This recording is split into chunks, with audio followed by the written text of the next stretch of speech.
Could be where the job is. 75% in Bermuda. And the world's impact on Bermuda. It was like a trickle effect from the U.S. We lost 17% of our labor force. We tackled emerging technologies. Digital currency brings a lot of efficiency. Blockchains are blocks of information.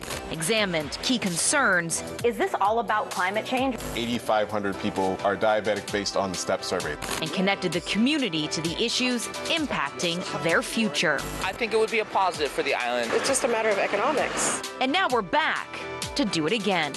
Join me, Tony Waterman, for a brand new season of The Breakdown starting Thursday, February 21st at 8 p.m. on ZBM TV 9.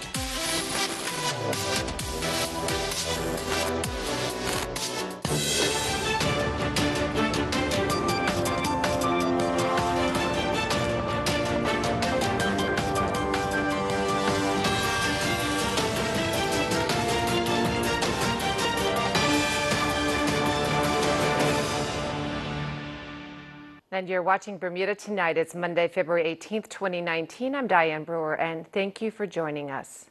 Topping our news, one Pembroke property today resembles the aftermath of an earthquake out of a movie scene. A landslide narrowly avoided completely, engulfing a nearby home. And now the residents want action to have the rubble removed. Jasmine Patterson explains.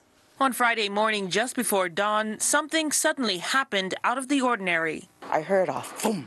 And then I heard it again. And I stopped and I listened and I said, "What's that? That don't sound like thunder." The unthinkable happened. The weight of concrete, limestone, and rubble cascaded down a hillside into the path of the house below.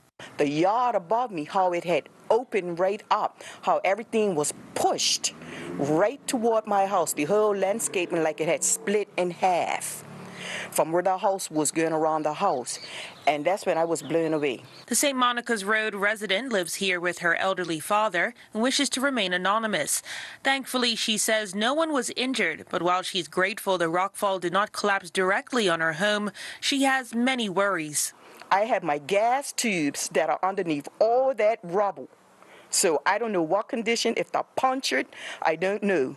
But my gas tubes are there, and I also have a gas tube from Rubis, that I use when the gas goes out. So dealing with that, my electrical wires are being stretched, the cable, the television, all of that. Plus, I've got my tank on that side, so I don't know if that's going all in the drain. I don't really know what's going on because no one is talking to me. We understand the owner of the above property resides off-island, but questions arise on who is responsible for the day-to-day management.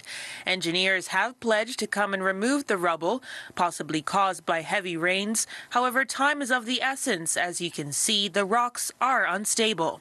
How they intend on proceeding with this, sir, how they're going to take care of anything. And even today, at the hour that it is, which is after 11, I still haven't seen anyone come to remove any stone from my home.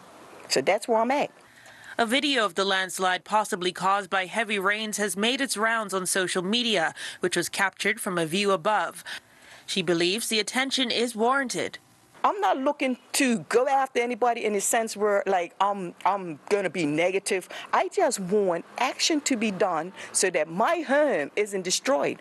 Friends and family members quickly came to comfort the residents here, but she says she urgently needs professional assurances. Right now, I haven't heard anything. It's almost like it's not important. I don't know if it's because of where I live. I don't know because it's the area. I don't know what it is. But to me, a home is someone's home.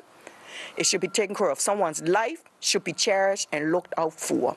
We understand the family that rent the above property are also uncertain about what precautions will be taken to ensure the structural integrity of the house. The Ministry of Public Works were contacted by this newsroom to see who is responsible for the cleanup efforts.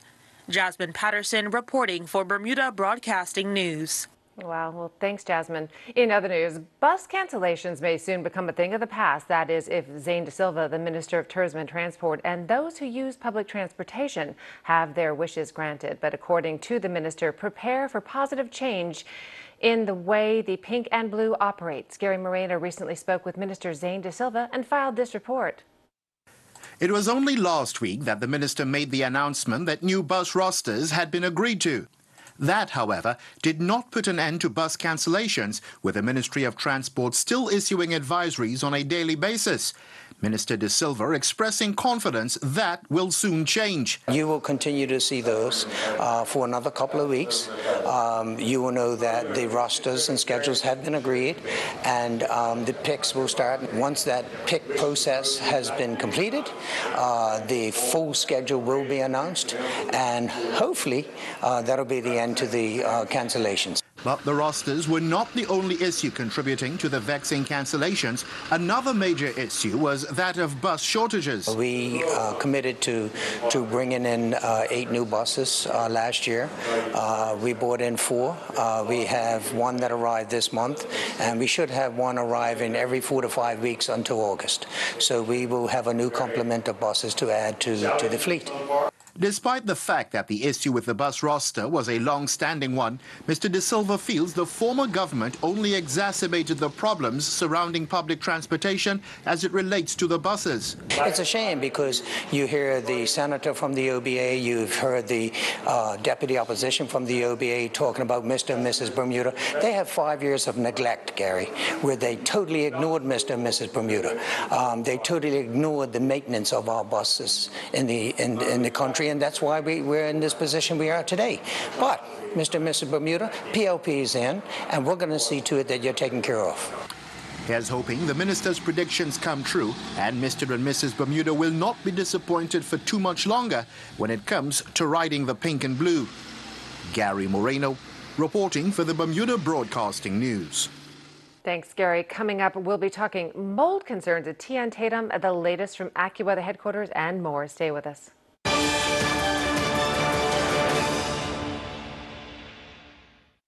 It was 5 days before Christmas. I will never forget that. I went for a regular 20-week checkup to see how the baby was doing. They said, your daughter has a half a heart. Her heart is damaged beyond repair. And I'm like, are you sure? Are you sure? And she said, yes. There's nothing we could do to help your daughter. New York Presbyterian Hospital said, yes, we'll take her. And yes, they did. We knew that Jenna would need a heart transplant. Dr. Badger actually said, you have to do the 3 surgeries to give her a fighting chance. Everybody else gave up. They never gave up. I would tell the entire New York Presbyterian Hospital, you guys are our angels. You guys are always there for Jenna.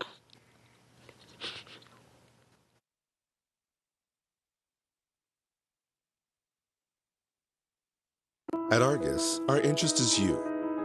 Each of you. Around here, we know that when 2 people seem the same, they can have very different insurance needs. For their health, home, work, and future. Which is why we take the time to get to know you as an individual, so we can provide insurance coverage that fits your life. Because after all, our interest is you.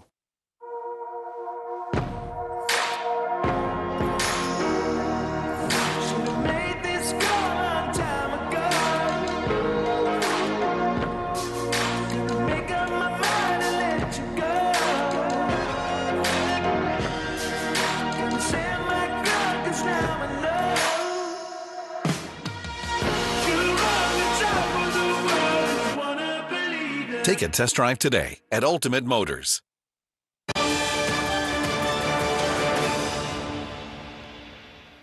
Welcome back. Opposition leader Craig Cananeer weighs in on the Premier's attack on the Royal Gazette, calling it an act of desperation. Mr. Cananeer says the government is failing to deliver on its fintech industry promises.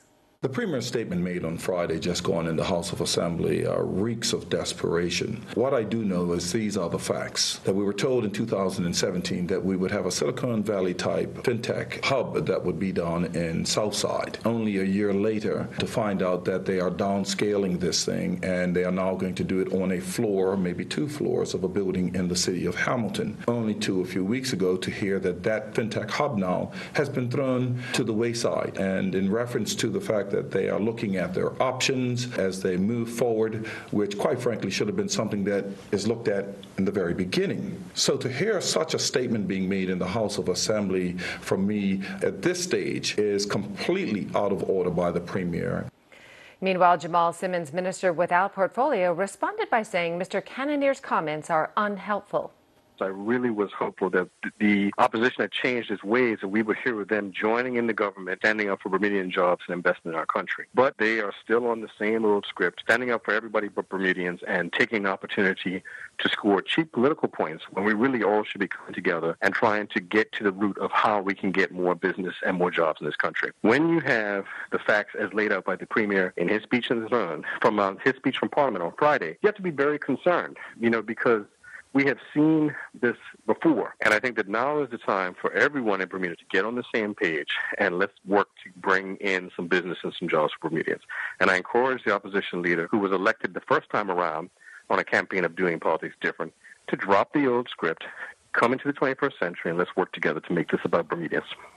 Switching gears now, mold concerns have caused one classroom to be closed indefinitely at the T.N. Tatum Middle School in Warwick. A spokesperson for the Ministry of Education says students and staff expressed concern at the possibility of mold in parts of the building.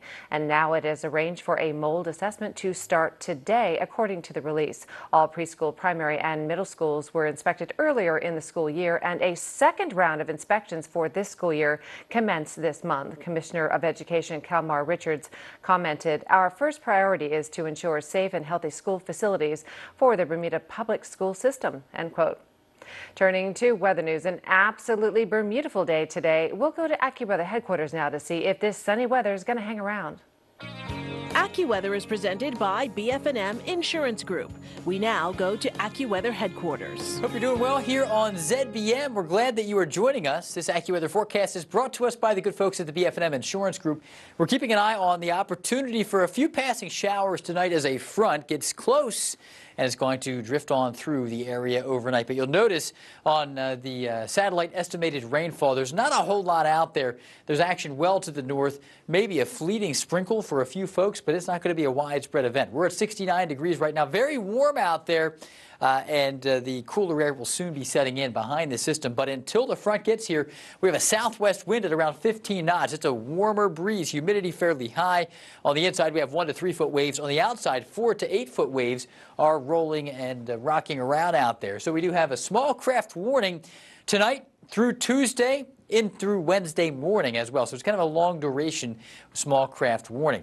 High tide will be coming up soon at 7:34. We have low tide at 1:44 a.m. Another high tide at 8:03 Tuesday morning, and a low tide into the middle of your Tuesday afternoon. But again, be aware, boaters, we will have some big waves out there.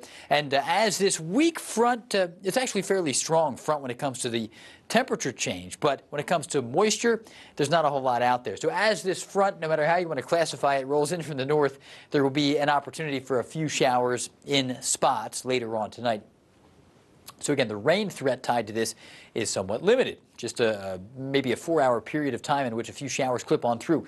But the temperature change that will follow will be substantial as those winds reorient themselves from the northwest. And there goes the front, and will be cooler in a big way Tuesday and Wednesday. Sharply cooler out there, and then later in the week we have another opportunity for some showers. So after any brief rain showers tonight into the wee hours of your Tuesday morning, will be less humid and will be drier with intervals of sun and clouds. We may still make it back up to 67 for a brief time, but temperatures will really be trending downward in the big picture through the evening tomorrow night and into early Wednesday morning. Down into the Caribbean, we have some spotty showers, a stray thunderstorm possible, but mainly showers in Jamaica and Barbados. We look generally drier into the Windward Islands, places like Trinidad and Tobago. We look good, and into the tropics, no tropical threats. Eastern North America, it's cold in Toronto, chilly in New York City, Boston running cold after some recent snow. We're getting ready for more in the way of snow and ice in some of these areas, and a little rain as well into the middle of the week. So Tuesday is our day between storm systems. Atlanta, cool and wet, rain becoming a big deal in the southeastern United States, but we're warm and dry as far south as Miami, Florida. London, a mild day, 52, maybe a hint of spring in the United Kingdom. Clouds and cooler air for Wednesday. Thursday we begin to warm back up, and then the storm system that will be impacting the eastern United States will bring some rain into our local forecast on Friday, with a cool down in clouds into Saturday. We'll send it back to you. AccuWeather was presented by BF&M Insurance Group.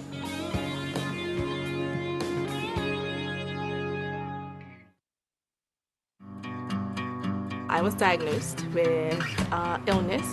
Very frightening because my son had just turned 1 and it was a cancer. So I'm young, new baby, and I needed to get the care that I knew would be definitive so that I wanted to be around for him for a very long time.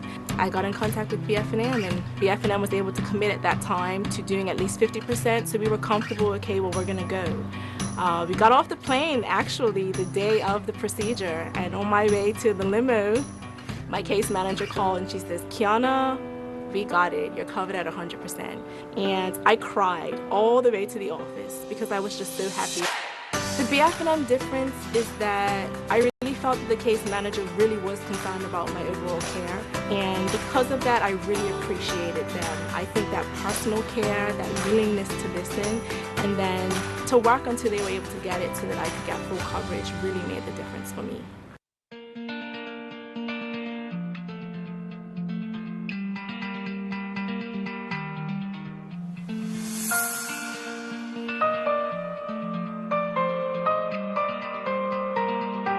We provide education, early detection, radiation treatment, and support for cancer to all. We provide in-home care, financial assistance, and emotional support to cancer patients and their families. We provide financial support and enhanced quality of life for patients and their families in hospice care.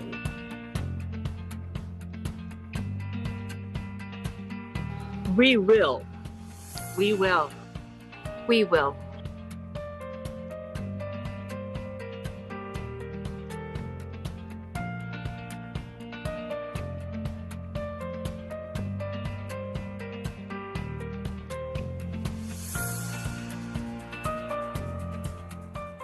Attention, Honda drivers, you and your passenger safety may be at risk. There are recalls underway to repair affected Takata airbags for free.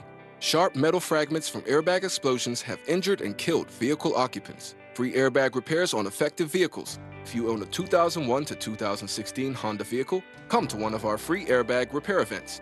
Repairathon, Friday to Sunday at Auto Solutions, 61 St. John's Road, Pembroke, on March 8th, 9th, and 10th from 8 a.m. to 6 p.m. Repairs will be conducted while you wait. No appointment necessary. Food and refreshments will be provided. Repairs are approximately 45 minutes.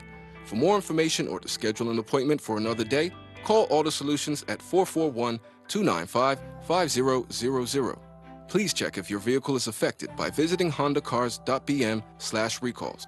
At Honda, we care about your safety. So if you or anyone else you know could be driving an affected vehicle, please take action immediately.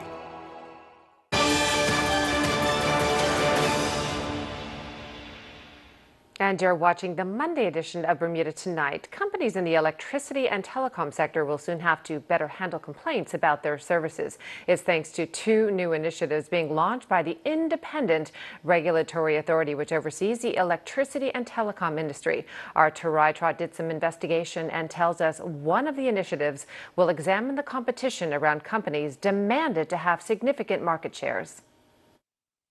The regulatory authority, also known as the RA, wants to empower consumers of telecom and electricity providers to have high-quality services and products. One aim of the RA's consumer initiative is the better handling of customer complaints.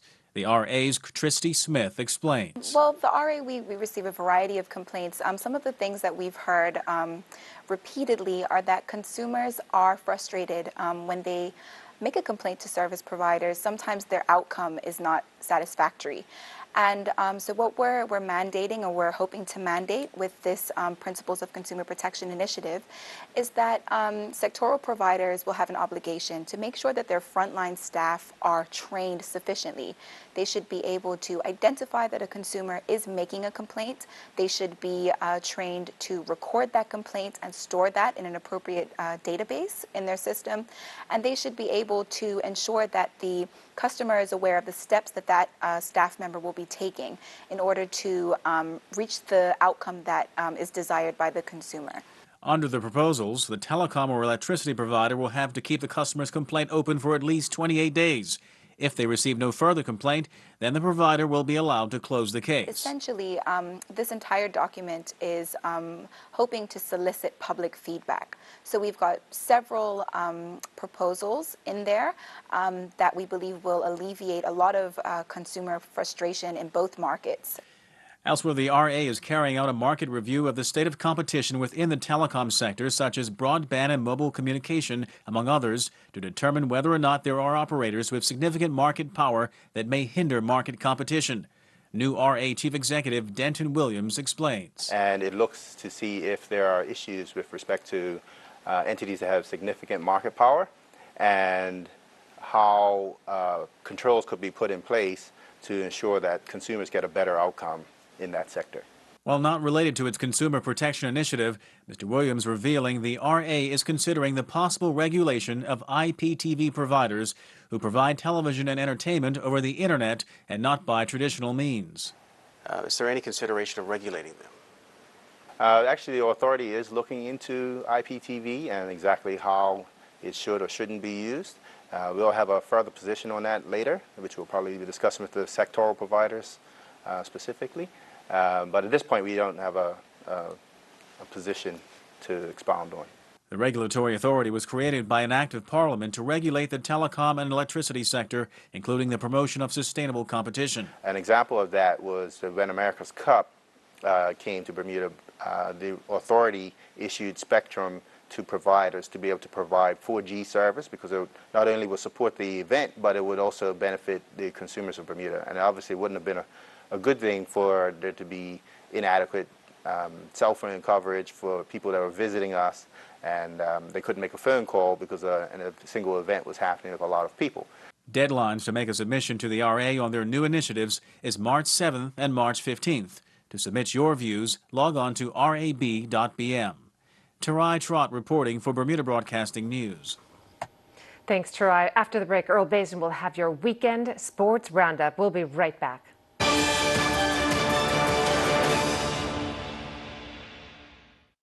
Cal's wondering, do cell phone and internet providers really look out for his best interests? And what about electricity? Like most people, Cal's had his share of bad experiences with service providers. Yet, he also has friends in the industry who go above and beyond for customers. As a consumer, your experience shouldn't be hit and miss, which is why the regulatory authority is introducing consumer protection standards. Cal likes that. The standards will mean improved frontline staff training, fair and honest marketing and advertising, better handling of complaints, easy to understand billing, and protection for vulnerable consumers. The new guidelines will also set service standards for managing outages, customer data privacy, and more. The regulatory authority wants to know what's important to you. It's easy to have your say. Go to rab.bm to be part of the Consumer Protection Public Consultation. At the Bermuda Festival, Broadway comes to the stage on March 1st and 2nd. The hilarious Broadway's next hit musical is an unscripted theatrical show. Master improvisers gather hit song suggestions from the audience and create a spontaneous evening of music, humor, and laughter. Every song is fresh. Every scene is new. Every night is different. It's all improvised. It's all funny, and it's perfect family entertainment. For tickets, visit ptix or bermudafestival.org. Celebrating the empowerment of women. She is Art. 44th Annual Bermuda Festival. It's time to get back down to business. In the first season of The Breakdown, we helped you understand Bermuda's impact on the world. The world's risk capital. It's going to be where the job is. 75% in Bermuda. And the world's impact on Bermuda. It was like a trickle effect from the U.S. We lost 17% of our labor force. We tackled emerging technologies. Digital currency brings a lot of efficiency. Blockchains are blocks of information. Examined key concerns. Is this all about climate change? 8,500 people are diabetic based on the STEP survey. And connected the community to the issues impacting their future. I think it would be a positive for the island. It's just a matter of economics. And now we're back to do it again. Join me, Tony Waterman, for a brand new season of The Breakdown starting Thursday, February 21st at 8 p.m. on ZBM TV 9.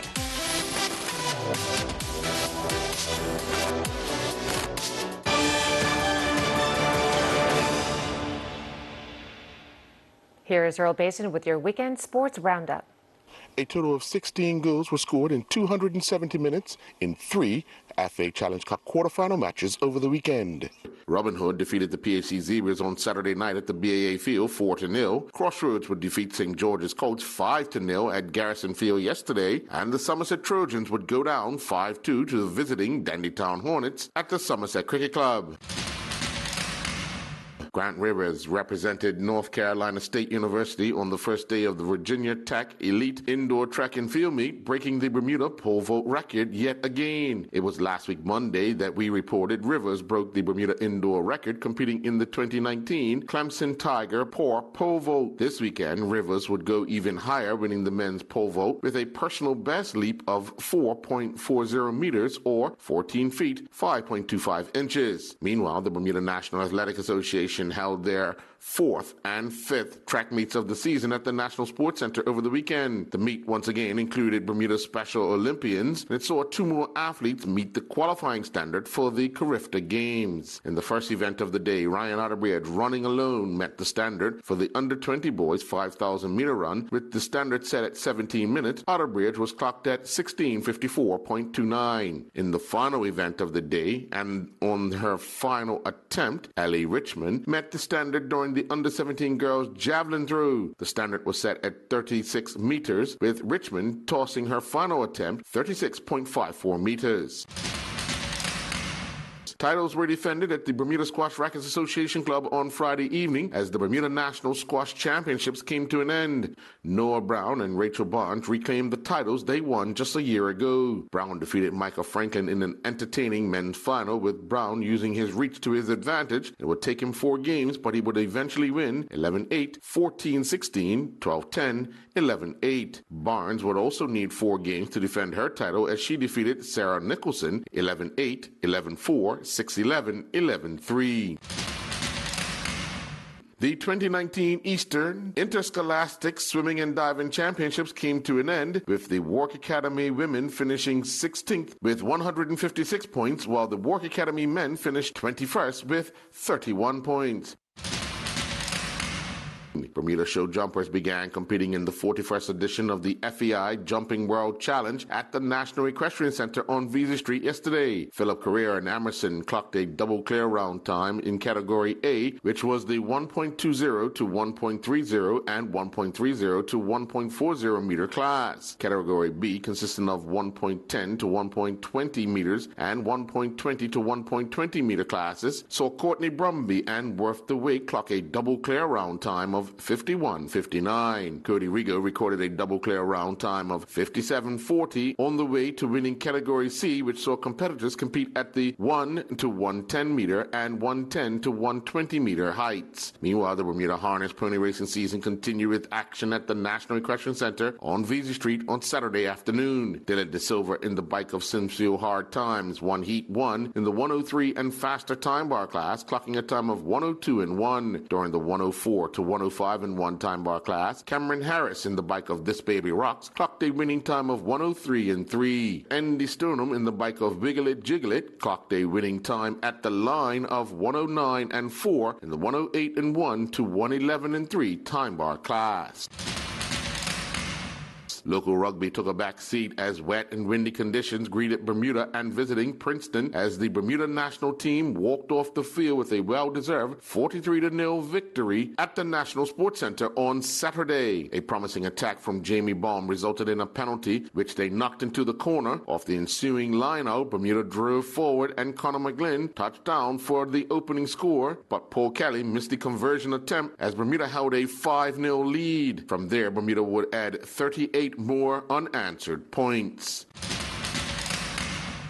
Kamal Lavrock and his Walkerville Cricket Club teammates put themselves in the driver's seat in their Kookaburra Sports A1 Premier Grade Round 9 match against Port District Cricket Club. Port District won the toss and elected to bat on day one of their two-day match, and they were bowled out for 135 in 49.2 overs. Lavrock had bowling figures of 14 overs, 3 maidens, 2 for 46, and he would hold on to a catch. The Bermuda Field Hockey Federation season resumed at the National Sports Center with 2 games over the weekend. The Pink Robins would defeat the Canaries 6-0, and the Budgies would defeat the Sandpiper 6-0. The Bermuda Karting Club season continued at the Rubis Southside Motorsports Park yesterday with some competitive racing taking place. Nathan DaCosta won all 3 races in the cadet class, while Scott Barnes took the checkered flag in the 3 races in the tag senior class. David Barboza took the checkered flag in 2 of the 3 races in the L206 Masters class, with Jeff Souza winning the other. Ed Cook won 2 of the races in the L206 senior class, with Justin Lindo winning the other. The tag junior class saw Niall Bean win all 3 races, while Scott Barnes won all 3 races in the shifter class. I'm Earl Baisden with Bermuda Broadcasting Sports. Thanks, Earl. And on a programming note now, a brand new edition tonight of Let's Talk with Gary Moreno will focus on the issue of football scholarships and how they can motivate students to do better in the classroom. Gary and his guests will discuss some eye-opening success stories throughout tonight's show. Viewers will be able to take part in real-time polling via the website menti.com. That's MENTI.com. Polling will open at 7:30 p.m. That's a Let's Talk with Gary Moreno tonight at 8 p.m. right here on ZBM TV 9. That's our newscast. I'm Diane Brewer. Thanks for joining us. Good night.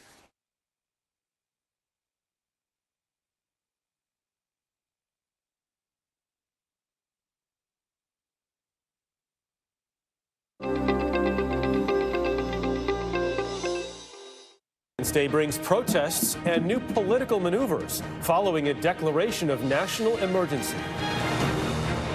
This is what democracy looks like. Protesters are taking to the streets across the U.S. against President Trump's emergency declaration on our border. He's the emergency.